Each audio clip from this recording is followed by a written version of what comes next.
के number 1 channel जी राजस्थान पर मैं आपके साथ हार्दिक दवे। और चलिए बुलेटिन में सबसे पहले बात करते हैं जयपुर से आ रही खबर की। लोकसभा चुनाव के नतीजों पर भारतीय जनता पार्टी अब मंथन करेगी और प्रदेश बीजेपी इस पर विचार करेगी कि आखिर जो सीटें हाथ से गंवाई बीजेपी ने वो क्यों गंवाई।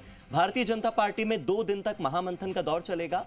आज और कल दोनों दिनों में प्रदेश बीजेपी इस हार पर मंथन करेगी। हालांकि इसे हार नहीं कहा जा सकता, लेकिन इसे यह जरूर कहा जा सकता है कि बीजेपी ने बहुत सी सीटों को गंवाया है। 25 में से 25 मिशन 25 को लेकर बीजेपी चल रही थी, जो पूरा नहीं हो पाया। सपना टूटा तो उसके बाद क्यों टूटा, इस पर मंथन होना बहुत जरूरी। दोपहर 12 बजे से बीजेपी मुख्यालय पर मंथन शुरू हो जाएगा और बीजेपी प्रदेश अध्यक्ष सीपी जोशी के साथ जितने संगठन स्तर के पदाधिकारी हैं और कार्यकर्ता हैं वो मौजूद होंगे। इसके बाद लोकसभा चुनाव प्रभारी विनय सहस्त्रबुद्धे भी आ सकते हैं। संभावना है कि वो भी पहुंचे और सह प्रभारी विजया राहटकर भी इस दौरान मौजूद रहेंगी। जिला अध्यक्ष जितने भी हैं अलग अलग जिलों के वो होंगे। दूसरा, जितने लोकसभा प्रभारी हैं। तीसरा, सांसद प्रत्याशी, वो जो चुनाव हारे और वो जो चुनाव जीते, दोनों। इसके अलावा जितने पदाधिकारी हैं उनके साथ चर्चा होगी।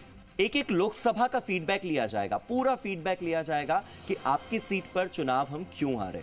11 लोकसभा सीटों पर बीजेपी को हार मिली है और 14 लोकसभा सीटों पर बीजेपी जीत दर्ज करवा चुकी है। तो 14 सीटों पर जीत का मंथन बीजेपी पहले कर चुकी, लेकिन 11 सीटों पर हार का मंथन आज और कल होने वाला है। मेरे सहयोगी विष्णु मेरे साथ जुड़ गए, सीधे विष्णु का रुख कर लेते हैं।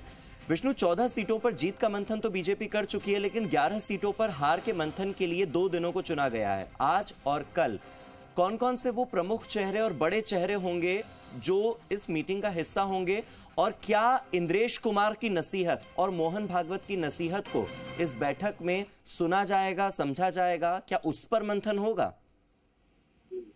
बिल्कुल हार्दिक, कहीं ना कहीं बहुत जरूरी था बीजेपी के लिए। लगातार बीजेपी संगठन के जो पदाधिकारी हैं वो अलग अलग कारणों से उलझे रहे, क्योंकि बीजेपी प्रदेश अध्यक्ष सीपी जोशी दिल्ली चले गए थे। सरकार का गठन होना था वहां पर। उसके अलावा उसके बाद चित्तौड़ से अभी 2-3 दिन से यहाँ पर है। और अब ये जो हार पर जो मंथन है वो शुरू हो रहा है बीजेपी में। कहीं ना कहीं ये एक आत्मचिंतन और महामंथन है, जिसमें हार किन कारणों से हुई, क्या ऐसे कारण रहे जिनकी वजह से बीजेपी को ये हार का मुंह देखना पड़ा। क्योंकि 2014 में और 2019 में 25 से 25 सीटें थी और अब लगभग आधी के आसपास पहुंच गई, यानी 14 सीटें बीजेपी के पास आई है। तो ऐसे में मंथन करना भी जरूरी था, किन कारणों से रहे और किन कारणों से ये हार हुई।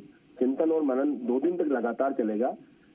बीजेपी के प्रदेश प्रभारी चुनाव के प्रभारी थे, लोकसभा चुनाव के विनय सहस्त्रबुद्धे राष्ट्रीय महामंत्री, वो इस बैठक में रहने की संभावना है। बीजेपी प्रदेश अध्यक्ष रहेंगे, तमाम जो प्रदेश पदाधिकारी रहेंगे, जिलों में जिन्होंने काम संभाला जिला अध्यक्ष वो रहेंगे, और सीटों पर एक एक लोकसभा सीट पर एक एक प्रभारी बनाए गए थे, वो प्रभारी इस बैठक में रहेंगे। कुल मिला के ये कहा जा सकता है कि पूरी तरह एक जो समीकरण है, जो लगातार सवाल भी उठ रहे हैं कि आखिर बीजेपी हारी क्यों। कहीं कोई आपसी मतभेद थे, या टिकट वितरण में कोई गलती हुई, या चुनाव प्रचार में कुछ कमियां रह गई, या जाति समीकरण में साधने में कोई चूक हुई है। इन तमाम बातों को लेकर यह मंथन किया जाएगा। रही बात, संघ भी इस बात को लेकर नाराजगी जता चुका है कि बीजेपी का जो अहंकार है वो उसे ले डूबा। अभी इंद्रेश कुमार है, राष्ट्रीय कार्यकारिणी सदस्य है, उन्होंने भी इस बात को उठाया था।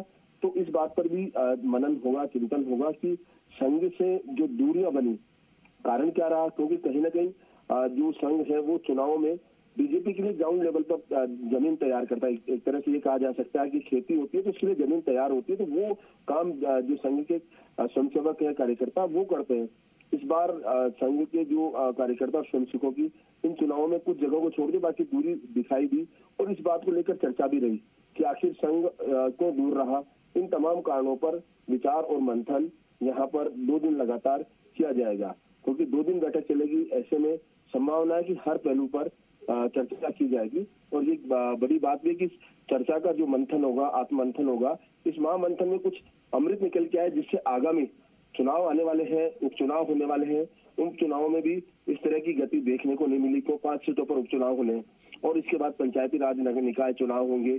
तमाम बातें अभी यहाँ पर बीजेपी के सामने है। इनको लेकर महामंथन देखा जाएगा। जी ठीक है विष्णु, बहुत बहुत शुक्रिया मेरे साथ जुड़ने के लिए।